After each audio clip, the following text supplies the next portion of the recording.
Hello, good morning. Rajitha ബാലുവാണേ. തട്ടുന്തവിയിലേക്ക് എല്ലാവർക്കും സ്വാഗതം.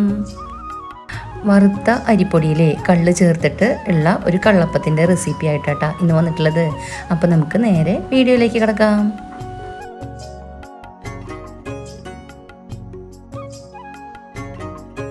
മാവ് തയ്യാറാക്കാനായിട്ട് ഞാനൊരു പാത്രം എടുത്തിട്ടുണ്ട്. അതിലേക്ക് ഏകദേശം 1.5 കപ്പ് വറുത്ത നൈസ് അരിപ്പൊടി ഇട്ട് കൊടുത്തിട്ടുണ്ട്.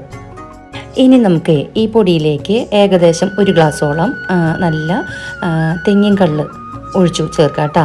അതായത് ഈ പൊടിയൊന്ന് നമുക്ക് നനച്ചെടുക്കണം. ആ നനച്ചെടുക്കേണ്ടത് ഈ കള്ള് വെച്ചുകൊണ്ടാണ് കേട്ടോ. വല്ലാതെ നനവ് വേണ്ട, നമ്മൾ പുട്ടിനൊക്കെ നനയ്ക്കണ പോലെയുള്ള ഒരു നനവ് മതിയാകും. അപ്പോൾ അത്രയും കള്ള്, അതിപ്പോൾ 1 ഗ്ലാസ്സിന് മീതെ വരികയാണെങ്കിൽ അത്രയും. അപ്പോൾ അതാ നമ്മളുടെ പൊടി നനവായിട്ടുണ്ട് കേട്ടോ. അതിനി ഇതുപോലെ ഒന്ന് തട്ടിപ്പൊത്തിയിട്ട് നമുക്ക് മാറ്റി വയ്ക്കാം. ഇനി നമുക്ക് ഈ മാവിലേക്ക് ഒരു അരപ്പും കൂടെ ചേർക്കാനുണ്ട്. ആ അരപ്പിനായിട്ട് ഒരു മിക്സിയുടെ ജാറെടുത്തു. അതിലേക്ക് 1 കപ്പ് തേങ്ങ ചെരുകിയതിട്ടു. 3-4 ഏലക്ക ഇട്ട് കൊടുത്തിട്ടുണ്ട്. 1/4 സ്പൂണോളം നല്ല ജീരകം ഇട്ട് കൊടുത്തു.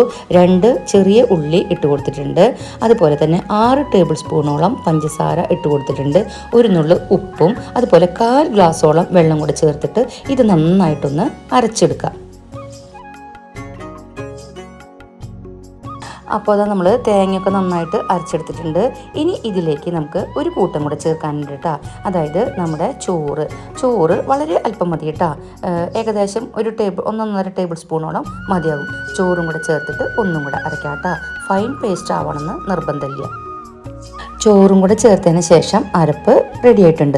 ഇതിനി നമ്മൾ നേരത്തെ നനച്ച് വെച്ചിട്ടുള്ള പൊടിയിലേക്ക് ചേർത്തിട്ട് ഒരു 10 മിനിറ്റ് നേരം കണ്ടിന്യൂസ് ആയിട്ട് ഇത് നന്നായിട്ട് കൈ വെച്ച് തന്നെ തിരുമ്പി കൂട്ടാം കേട്ടോ. നമ്മൾ ഇഡ്ഡലിയുടെ അതുപോലെ തന്നെ വെള്ളയപ്പത്തിൻ്റെ ഇതുപോലെ കള്ളപ്പത്തിൻ്റെ ഒക്കെ മാവ് ഇതുപോലെ കൈവച്ചിട്ട് വല്ലാതെ ലൂസ് കൺസിസ്റ്റൻസിക്ക് മുന്നേ ഇതുപോലെ നന്നായിട്ട് കുഴച്ചെടുക്കണത് അതിൻ്റെ ഒരു ടേസ്റ്റ് കൂടാനും അതിൻ്റെ പൊങ്ങിവരൽ നന്നാവാനും അതായത് ഫെർമെൻറ്റേഷൻ നന്നാവാനൊക്കെ ഹെൽപ്പ് ചെയ്യും കേട്ടോ. ഇതൊരു ടിപ്പാണ് കേട്ടോ. അപ്പോഴേ നമ്മൾ നന്നായി കുഴച്ചതിന് ശേഷം ഇനി ഇതിലേക്ക് കുറേശ്ശെ വെള്ളം ചേർത്തിട്ട് നമുക്ക് ആവശ്യമായിട്ടുള്ള അത്രയും ലൂസ് കൺസിസ്റ്റൻസിയിലേക്ക് കൊണ്ടുവരാം കേട്ടോ.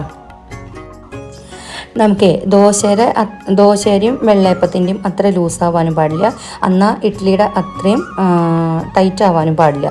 ആ ഒരു കൺസിസ്റ്റൻസിയാണ് കേട്ടോ ഈ മാവിന് വേണ്ടത്. ഇനി നമുക്ക് ഈ മാവ് ഫെർമെൻറ്റേഷന് വേണ്ടിയിട്ട് ഒന്ന് മൂടിയിട്ടിട്ട് മാറ്റി വയ്ക്കാം. അപ്പോൾ അതാ നമ്മുടെ മാവ് ഒരു 3 മണിക്കൂറിന് ശേഷം കേട്ടോ ഈ കാണുന്നത് നന്നായിട്ട് പൊന്തി വന്നിട്ടുണ്ട് കേട്ടോ. പ്രത്യേകിച്ച് നല്ല ചൂടല്ലേ, അതുകൊണ്ടും കൂടിയാണ് കേട്ടോ. പിന്നെ വറുത്ത പൊടിയാണ്, കൂടുതൽ സമയം വേണ്ടി വരില്ലല്ലോ. നന്നായിട്ട് പൊന്തിയിട്ടുണ്ടായിരുന്നു. ഞാൻ തുറന്നപ്പോഴേ ആ ഒരു അടയാളം കണ്ട് അതുവരേക്കും പൊന്തിയിട്ടുണ്ടായിരുന്നു. ഞാൻ പിന്നെ കുറച്ചും കൂടെ നേരം കഴിഞ്ഞിട്ടാണ് നിങ്ങൾക്ക് കാണിച്ചു തരുന്നത് കേട്ടോ. നമ്മളെ ഉപയോഗിക്കണ കള്ള് ഫ്രഷ് ആയിരിക്കാൻ ശ്രദ്ധിക്കണം കേട്ടോ. പുളിയുള്ള കള്ള് എടുക്കരുത്. അപ്പോൾ കള്ളപ്പം അറിയാലോ, ആവിയിലാണ് വേവിച്ചെടുക്കണേ. ഞാൻ സ്റ്റീമറിൽ വെള്ളം തിളയ്ക്കാനായിട്ട് വെച്ചിട്ടുണ്ട്. ഇനി നമുക്ക് ആ സ്റ്റീമറിലേക്ക് കൊള്ളാവുന്ന 2 പ്ലേറ്റ് ഇതുപോലെ എടുക്കുക. അതിലേക്ക് എണ്ണയോ വെളിച്ചെണ്ണയോ നെയ്യോ ഒന്ന് ഇതുപോലെ പുരട്ടി കൊടുക്കുക. എന്നിട്ട് നമുക്ക് ഈ പ്ലേറ്റ് ആ സ്റ്റീമറിലേക്ക് ഇറക്കി വെച്ചിട്ട് മാവ് കോരി ഒഴിക്കുക കേട്ടോ.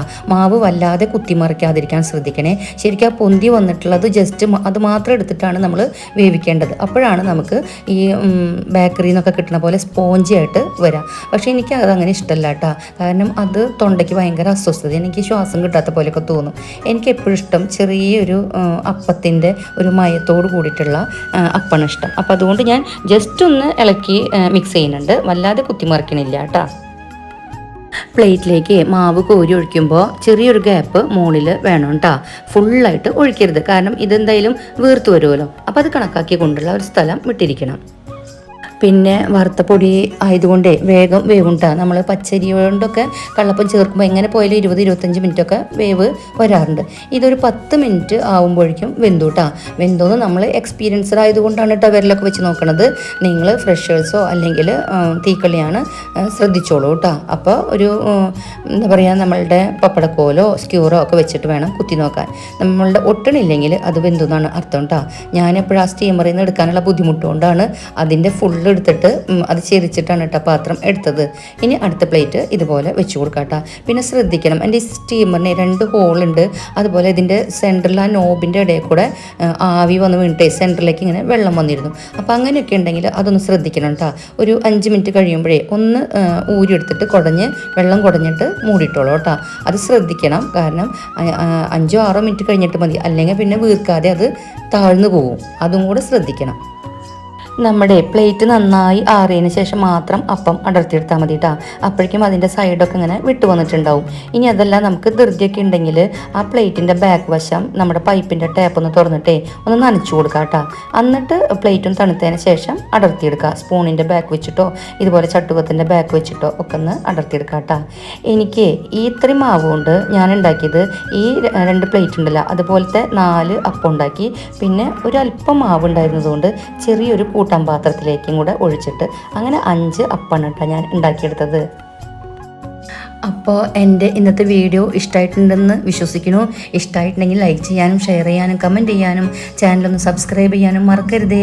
നമുക്ക് അടുത്ത വീഡിയോകളിലൂടെ ഇനിയും കാണാം. അതുവരേക്കും നന്ദി, നമസ്കാരം.